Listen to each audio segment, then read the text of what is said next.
Welcome back to Silent Sales Machine Radio. We are your co-hosts. I'm Brian. And I'm Robin Joy. And this is Coach's Corner. Hey, Brian. Today I want to talk to you about some of the clients I've had lately that they get under pressure. They just want to get this done and they're feeling the pressure. What do you say to clients like that? How can you help them? Oh, gosh. I know that feeling so well because I was in that same spot. You were too, right? I was definitely in that spot. Yes, I was. I understand the feeling. Yeah. So it can feel sort of frustrating. You're like, oh, I need to do this. I got to get going. I got to do this now. Right. Mm-hmm. And it reminds me of my golf game. No, your golf game. My golf game. Okay. So I used to play in a golf league and we played golf once a week. And I had never played in a league. I just played for fun with my buddies, right? With you. And we did go to golf school in Florida, which was a heck of fun. That was a great trip. I can't say it really improved my golf game years ago. But no, me neither. Well, actually, I think it did improve my golf game. But it didn't have, it was easy to improve. And it wasn't, the golf school's fault at all that my game wasn't improved. But anyway, I remember when I was in the golf league that I wanted to be good so bad that I was pressing too. Yeah. And I was just so tight, tense, like mad at myself and beating myself up after every bad shot. Right. And eventually I worked my way through that. It took almost like a whole season. But more recently I had I was fortunate enough, I'll say, to play golf this last summer in Salt Lake City with Jim Cockrum and Nathan Bailey and Matt Thompson, myself. We went out as a foursome and played this great course in Salt Lake City. And I had been telling Matt, I remember this in advance of the golf game. I was like, Matt, I'm really striping it this year. Like, this is going to be good, right? And it's been a couple of years since you played in the league. So that was... Yeah, it's been several years since I played in the league. So it's a lot harder to be consistent when you're only doing it 3 or 4 times a year. Right. So you were feeling good. So then what happened? But I was feeling good. So we get out there and the first couple of holes were good. And then what happened? I started like shanking all my shots. Oh. And I remember feeling like I was just trying to get a little bit more power, a little bit more, distance on it because, Matt's like a scratch golfer. So I was just trying to, show up basically, and I remember after like the third tee shot I had shanked, Matt says to me, Hey, Brian, just relax, man. Just relax. And I pulled another, what's it called? An extra shot out of my bag. I pulled a mulligan out and I put it down the tee shot. And I said, I remember thinking to myself, I don't care how far this goes. I'm just going to take the swing that I know how to take. And I did it. And it was probably my best shot of the day. And it set the tone for the rest of the round. You just needed to relax. And it was just about calm down relaxing. And not force it. Right. Like just enjoy. I'm out there playing golf with 3 people that I really enjoyed being around. It was a gorgeous golf course. It was a phenomenal Hard to have a bad day. Yeah. Right. It was just be in this moment. Right. Don't be stressing over the fact Don't be thinking about what's my score going to be at the end? How do I get there? Exactly. Right. Exactly. And I think that applies to what we're doing in this space as well. Like we don't have to find 100 ASINs today. We don't have to find 100 ASINs this week or even this month. No. Right. No, not at all. It took me 6 months to find 100 ASINs. Yeah. So that is what I think the expectation is. There's definitely a learning curve and it can come faster if you're not pressing all the time. It really can. It's that thing where if you push, then it seems like it doesn't go as smoothly as you would like it to be. This all has to do with the same thing that we've talked about before. When we've talked about how when we decided to get married, we did not want that to be, the wedding was not the destination. You said, I'm going on a journey and I want you to come with me. And I wanted to go on a journey and we are still on that journey. We're not pressing towards the end. Trust me, we're not pressing. We're not trying to get to the end. Right? So if you can just relax and make it about your new way of making money, maybe it's a replacement, maybe it's an addition, whatever it is to you, let it be that and give it the time, give it its due. I find a lot of people come to me after a couple of weeks and we've already agreed, it's going to be 6 months or so before, you really see some results.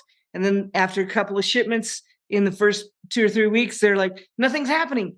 Remember, That's what we talked about. Mm-hmm. That's okay. In the beginning, it doesn't go smoothly until you learn how to let it be what it is. Ride the wave. Ride the wave. Yeah, Learn how to ride the wave, right? That's good. All right. It's like, just stop trying to get to the end. It really is about the journey. And if you think about it, yourself, in your business, in your life, this is the life that you have designed, believe it or not. I believe this. You have brought this into existence in your life. So you got what you asked for. Yeah. Right? Now live your life. Now live it. Yeah. Right. This is really important when you are facing those struggling times, when you are frustrated, when things appear to not be going your way. There's moment. Be in the moment. There's something that you can glean from that and help propel you even further down the road in your journey, knowing that there is no end to the road. There's no end. Yeah. No. If there's an end, that's a different problem, right? Right. All right. Well, moving on, you had told me earlier this week about a client. We hear it all the time, right? Like clients who are struggling, they're wrapped around the axle about analyzing one particular ASIN. How do you address that situation? Well, this does happen sometimes. People call me and they book a session with me, and then that's a few days out. Then they get on the call, and I realize that they wanted to talk about this one ASIN, which is great. I'm here for that as a coach for sure. But what happens is they say, I've talked to my reactive coach about this. I've talked to another friend about this. I've put this out in the mastermind, and I'm just not sure whether I should buy this ASIN or not. And I say, well, my first glance, this is what I would do if it were my business. I'd buy it or I wouldn't buy it. And here's why. And then I say, here's what I think you should do. If you have spent that much time and you're that uncomfortable with any ASIN, don't buy it. You are not required to buy any ASIN. If it's giving you heartburn, move on. There are plenty more ASINs. How many more ASINs are there, Brian? Well, I was checking Keep It today. Keep It tracks over 4 billion ASINs on Amazon. Okay, now this is across all the different countries. Okay, all right, but we know US is the largest by far. Right, and so I jumped into Keep It Product Finder just to do a quick.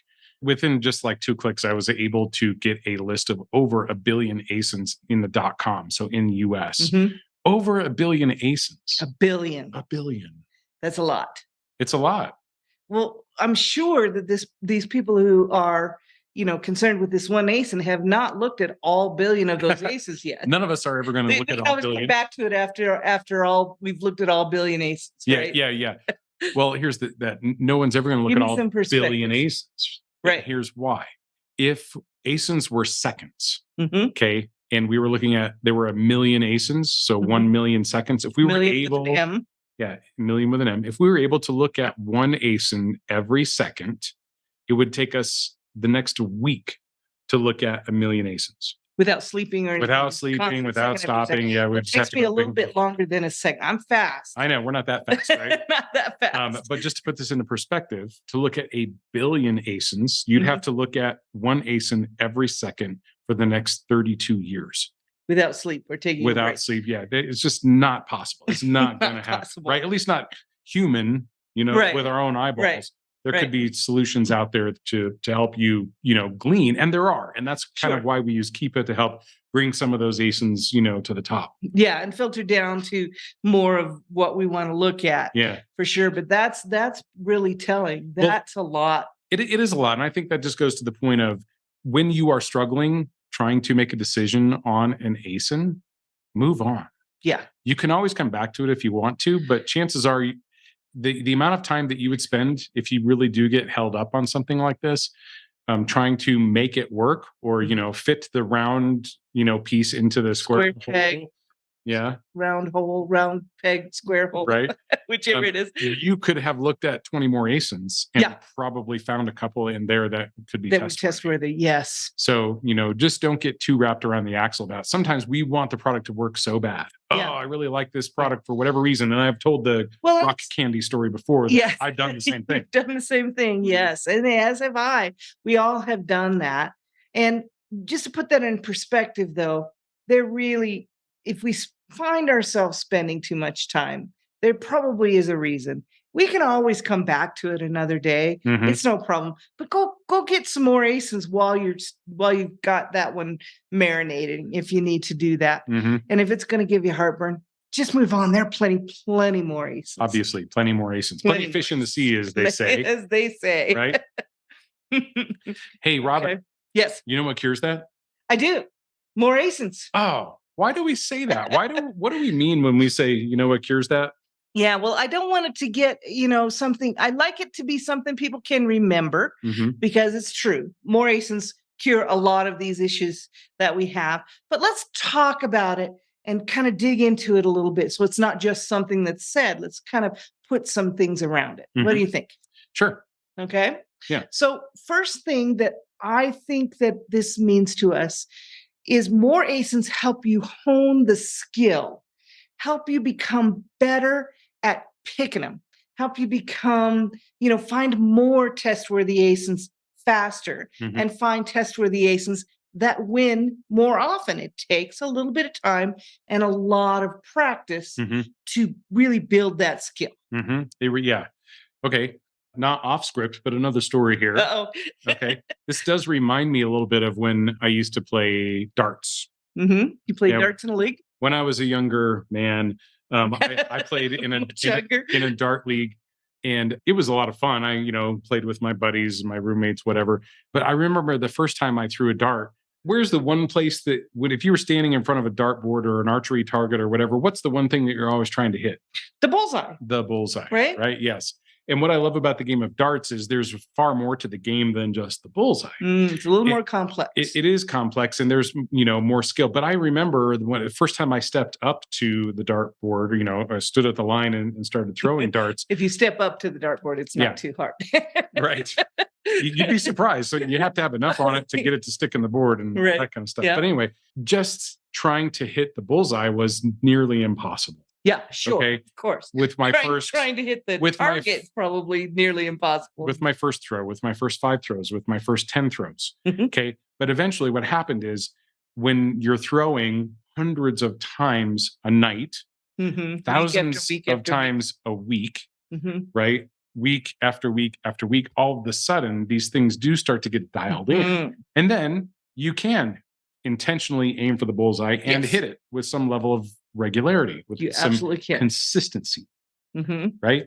Obviously, because you got pretty good at it over a few years. You got pretty good at it, didn't you? Oh, well, yeah. I mean, good at, as far as, whatever you can be good at from a dart, from darts, but I do enjoy it. There is a certain amount of skill to it, but it also comes just with a ton of practice. And to expand on that a little bit, it's not just the bullseye that we care about. Actually, if you stepped up to the board, you get 3 darts. Every player gets 3 darts. And if you stepped up to the board and threw 3 darts all in the bullseye, each one of those is 50 points. That would be 150 points. Okay.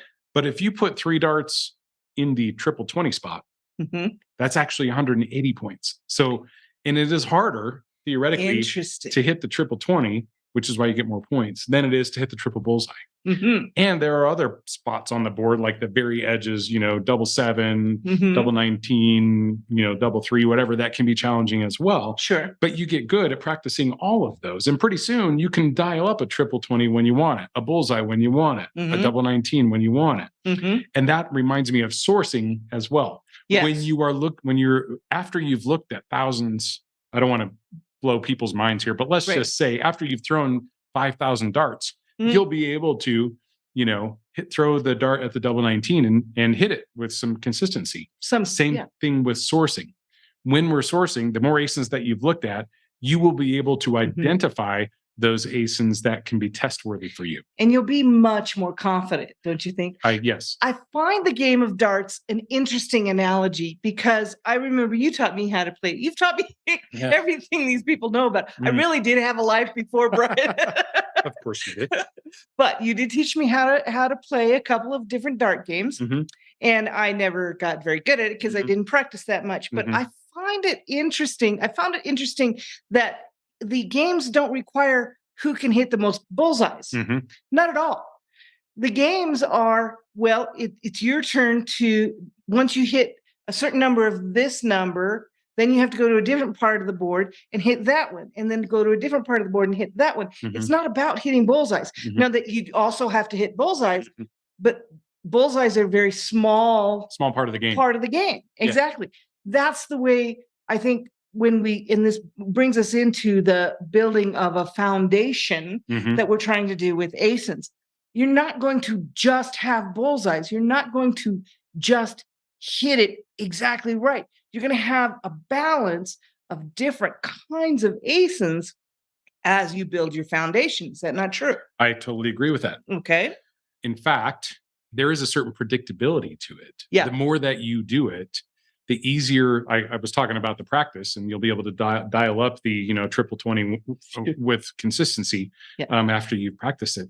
The same thing holds true when you're sourcing ASINs, because it really is pattern recognition. Yeah. When you have seen enough ASINs that are test worthy for you, you know why they're test worthy for you. Then you can start to pick them out of. With confidence. It would seem at random to somebody new. Right. But it's not. It really is this, large database of knowledge that you have in your head that is allowing that to happen. Yeah. I know that one of the things that you like to do when you have a client on a Zoom session that is having a struggle finding ASINs is you like to just pull up a list of ASINs from Keepa and just start sourcing live in front of them, and you'll do it until you find one. And it almost always happens within the session, right? Well, it does, because when I'm instructing folks how to go through the list and find test-worthy ASINs, I'm saying go line by line by line by line by line by line. So if there's 350 ASINs on that list that you pulled from Keepa, you're going to look at all 350 of them. Sure. Okay. I don't, when I'm in with a client in that case, I can usually spot, like I bet in this grouping of ASINs, there's going to be one, or, this brand, I can usually pick them out and find them. But this only happens because I've done this tens of thousands of times. So it looks like magic to a person who's in their first 6 months, right? Yeah, it does. So in your first 6 months, could you do that? No, that's what I was saying. Like, I was the king of not getting it. I could not do that in my first 6 months. And you had to go line by line by line, look at everyone, give everyone its due. It took me like 3.5 months to get to where I could start finding one every other day or something like that. It still seemed like it took a long time. Right. But yes, when we are doing our sourcing for ourselves, not when I'm on a coaching session, right, but when I'm doing my own sourcing, yes, I go line by line by line. Yeah, because I don't leave any laying on the table. Exactly. Yes. Right. But I can quickly look at them now. It looks like magic to people that haven't done it before. It kind of looks like magic, but it's not. It's practice. Yep. That's honestly what it is. So sometimes it helps to watch people go through the process. And there are many, many courses in the Proven Amazon course that have videos of people going through sourcing. Watch those. Those can be valuable. Watching someone do it can help you build confidence as well. Yes. The only thing I would add to that is simplify it. And I think we've done this with the 3-step check, where you don't have to know every moving part of Keepa in order to make a decision. Don't overthink it. Right. Yeah. Because what happens a lot is you'll be following someone and they'll say, well, I might buy this if this or that. That's an experience. And blah, blah, blah. And that really comes because of the thousands of ASINs that they've looked at. Trying to explain that to someone who's relatively new in this is quite challenging. And that's why we came up with the 3-step check. Yeah. So you can get some under your belt so that you can build some experience. Okay. Right? The other thing, one of the other things that, what cures that, more ASINs, the benefit of this is keeps your risk low. Okay. So it hones your skills.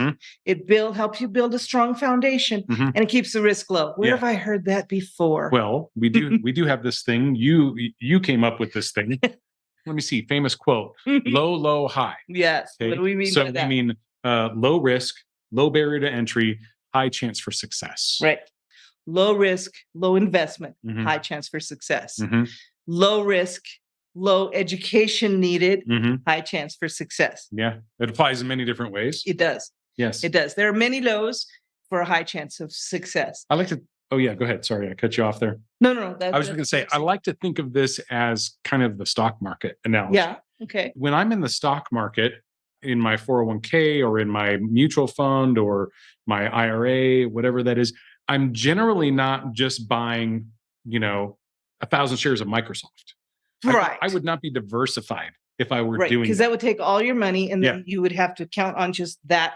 And that would have to be, the mutual funds have a mix, Right. right? They have index funds, they have specific verticals of stocks that they have, and there are many ways to play that market. You can kind of spread your risk out by putting a little in different stocks. Right, but the experts say, those people, the best thing to do is to be diversified in your stock portfolio, because if you're all in tech stocks and Microsoft starts doing layoffs, the whole sector can be impacted. That's right? true.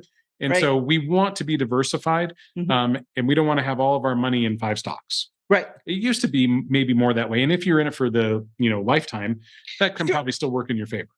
Sure, but we don't want to stay in ASINs for a lifetime. We are not. No, not in no. That's not a good bet. Right. Not at all. So we definitely do not want to go the inch wide, mile deep approach. Right. With our ASINs, keep the risk low, and we do that by spreading the risk. Spread the risk. A few in each ASIN. So when you have that issue that, there are only a few available on the shelf at Walmart, but this could sell a whole lot more. That's okay. You know what cures that? Yeah. More ASINs. More ASINs. More ASINs. Right. Take those few. Take what you can get there and go get some. And then go get some other ASINs that have a few on the shelf. And some other ASINs that's way better than going and searching and finding this, one place where you can buy 100 of those and risk all of your money on those. The best shipments to this day that we have. Okay. If I had a 300 item shipment. It's 3 units of 100 different ASINs. Yes. Those are the ones that sell the best for us. Like we're selling out before it's really even in stock. That's terrific. Right? That's by plan, right? Most of the time, with a high percentage that's happening. The ones where we're like, okay, we need to buy all the Spider-Man plush dolls we can find. Right. And we're sending that moment. 30 a week for Q4. Those shipments tend to take much longer to sell out. Yes. Okay. Yeah, so it takes much longer for your money to turn. So it takes much longer. So those few at a time, few here, few there, few there. That's a hard concept, because it's not, it seems like, I found one and it took me a long time to find that. So I really need this one to be my guy. And it's just not the way you should look at it. If you do that, then you're putting too much risk in there, and you could have several ASINs that do a little bit. So we have a visual that we share with our coaching clients. That is focused on a dartboard. Yes. Can I explain it here? Please. So one of the ways that you get diversity when you are sourcing is by having, darts on all different parts of the board. And you can do that when you have no restrictions or limitations on the types of things that you are sourcing.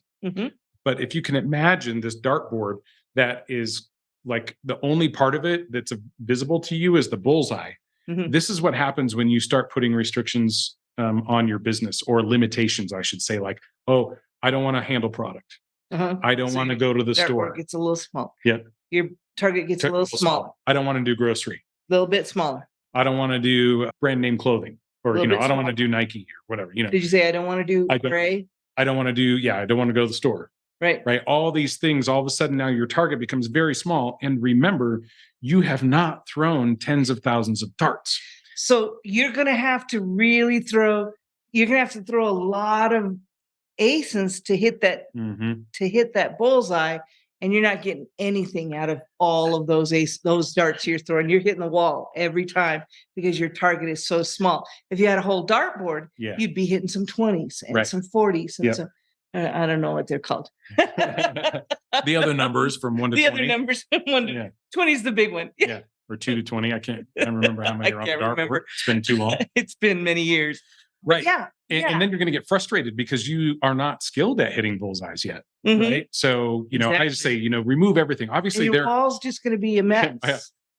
You do have some limitations as a newer seller in terms of brands and categories that you can sell, but that still leaves a big portion of the dartboard open for you to go ahead and start throwing darts at. Practice. And make some money while you're practicing. You might not be making a whole lot of money, but it's better than paying for it. Right. Yeah. Better than getting nothing. And, break even, make a little bit of profit, build your book of business, and then really improve that once you have some predictability in your business. Yeah? Yeah, love it.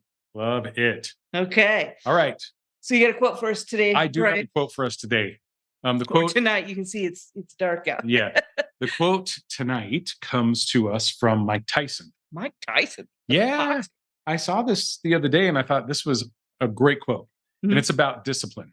Okay. Discipline, he says, discipline is doing what you hate to do, but doing it like you love it. Oh, this is what you're saying when you say embrace the process, fall in love with it. Yeah, exactly. When we're talking about sourcing and the frustrations that go along with sourcing, if you find a way to fall in love with that or do it like you love it, that's discipline. And discipline is required to get over the hump of not liking that process. Eventually, it can be the number one skill for you in your business, which I think is the most important skill in the beginning. I think so too, right? And then you've always got that.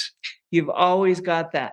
So you have it when you need it, and you will need it, and you'll be able to help other people do that for your business as well.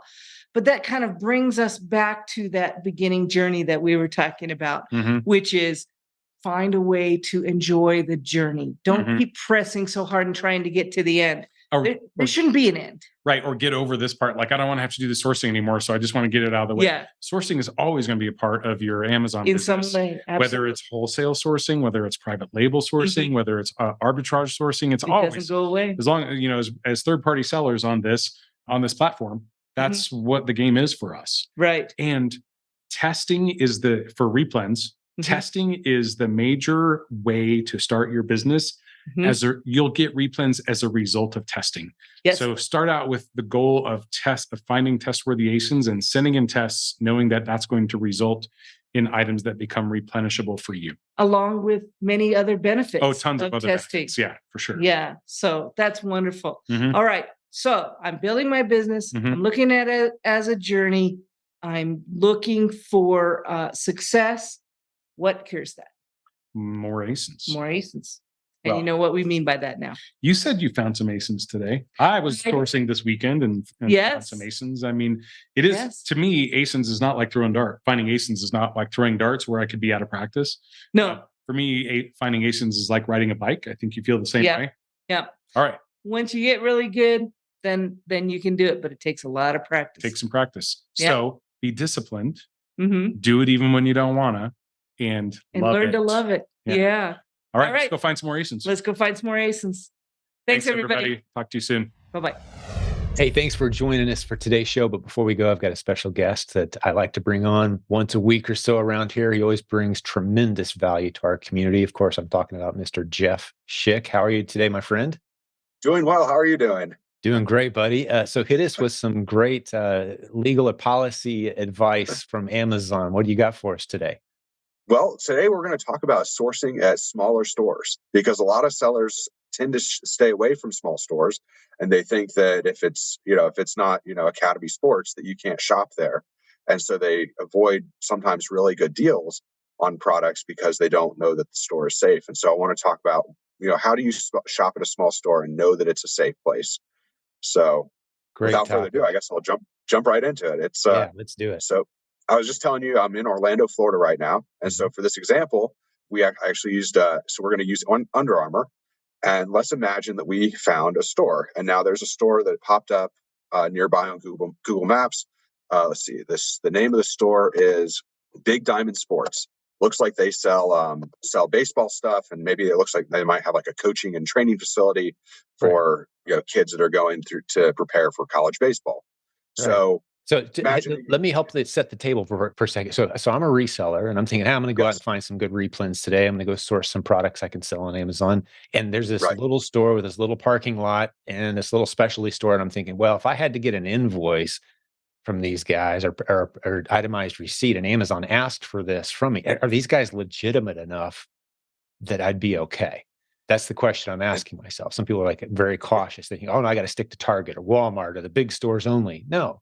Right. These little stores can be safe, and that's what you're illustrating.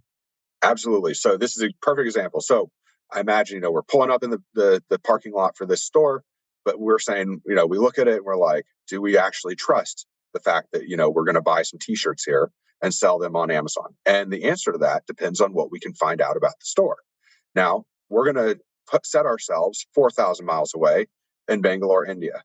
And so imagine that a seller has now submitted a receipt to you, and you're sitting in an Amazon office tower in Hyderabad, and you're looking at a receipt from Big Diamond Sports. Now, you've heard of Target, you've heard of Academy Sports, but you've never heard of Big Diamond Sports before. And you see that it's in Orlando, Florida. It's got an address, it's got a phone number, it's got itemized details. Let's say it's a perfect receipt, it's got UPCs. How is Amazon going to trust it? Well, it's actually pretty simple. They're going to take the information you gave them and verify two things. One, is this store a legitimate store? And if the answer to that is yes, then they'll verify, is that receipt real? How do they do it?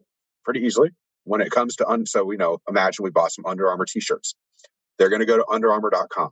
At the very bottom, you'll find a button that says store locator. And you're going to check the box. There's brand houses, Under Armour, like outlet stores, and then there's a store authorized reseller box. I think it's called dealers. You're going to check the dealer's box, and you're going to type in that zip code from Big Diamond Sports. Now, just if anyone wants to follow the example, the zip code here is 32812. And when you type that in, it's going to pop up Big Diamond Sports. So what has Amazon's person in India just done with that Big Diamond Sports receipt? They verified that they're a legitimate store because they're an authorized dealer on Under Armour's website. So now they don't have to worry about whether this product is authentic Under Armour or not, because they know that Big Diamond is contracted with Under Armour. Now, beautiful. Well, can I sum up what we've said so far? Just because this should, for people who followed this, what we just said, should put you at ease, because you can go in and say, okay, here's the items I'm getting ready to buy from store X. Is this a legitimate store? Well, are they authorized to sell those brands or not? You can visit the website of those brands and very quickly know, because that's what Amazon's going to do if they ask you for a verification receipt. Like, you get an IP complaint, we want to verify that these came from a legitimate source. Here's the chain of custody. Here's the receipt, itemized. The store actually exists. They're an authorized seller. And in many cases, like Under Armour has, I've got to imagine, thousands and thousands of authorized resellers, right? So as long as you're dealing from one of them, and not like Al's Bin Barn, where you bought a big box of them and no one knows where they came from, now you're playing with fire. But if you're getting an itemized receipt from one of these small retailers that exists on the manufacturer's website, you're good to go. That's the research that Amazon does when they're verifying. Exactly. Yeah. Good. And some people would say, but wait a second, if you go to Big Diamond Sports, they have no website. I don't even know if they have any Google reviews. And it doesn't look like they're a traditional sporting goods store. I mean, they're not competing with Academy Sports by any means, but they are authorized by Under Armour. So if you're buying, now it doesn't mean you can go in there and buy Under Armour and then also start buying Rawlings and everything else. You'd still have to do your diligence, because yes, we know that they're authorized to sell Under Armour, but if they're selling Rawlings and they're not authorized to sell Rawlings, you don't want to add that to your list of purchases, right? Because they're not, now you're playing, you're in the back of that fire pit again. Spoken like a true lawyer. For me, if they're authorized to sell a handful of name brands, I'm going to feel pretty safe shopping there in general. But lawyers speak. Right. I get you. You got to throw that in. I hear you. So exactly. But yeah, I mean, they're probably not doing anything shady, because to get an Under Armour contract is decently difficult. So yeah. So just the whole idea is that you can, when you're shopping at small stores, I gave the example here in Orlando, but obviously not everyone lives in Orlando. If you type in your zip code and you find stores around you, you might be surprised to find all sorts of stores that show up on different websites. So you might go to, Yeti.com, you might go to Under Armour, you might go to, Yankee Candle. I mean, you name it, you can look and find these sources for different replens that are, smaller stores that probably would want your business, and they might even be able to offer, bulk discounts and other, quantity discounts as well for you. So yeah, it's a great way to do research and find some small businesses that you can go source from actually as well. Yeah, great point, man. That's really good stuff. I appreciate the tip today. This is something that I love, that because part of having you in our community and contributing, Jeff, is you see what's happening in the real world out there when people are hitting snags, sellers are hitting troubles. And so you bring us what's kind of floating to the top in your world in these little snippets. So very valuable. Appreciate your tips today, buddy. Thank you. Absolutely. You're welcome. We'll do it again real soon. Okay. Sounds good. Thanks, Jeff. And for those who don't know, jeffschick.com, just like the razor, SCHICK. He's got a great monthly program that you can get him on retainer. And we're even working on some good discounts for this community. So staying tuned for that. You'll be hearing more about that very soon. So we'll have you back again, Jeff. All right. All right. Thank you. Thank you, my friend.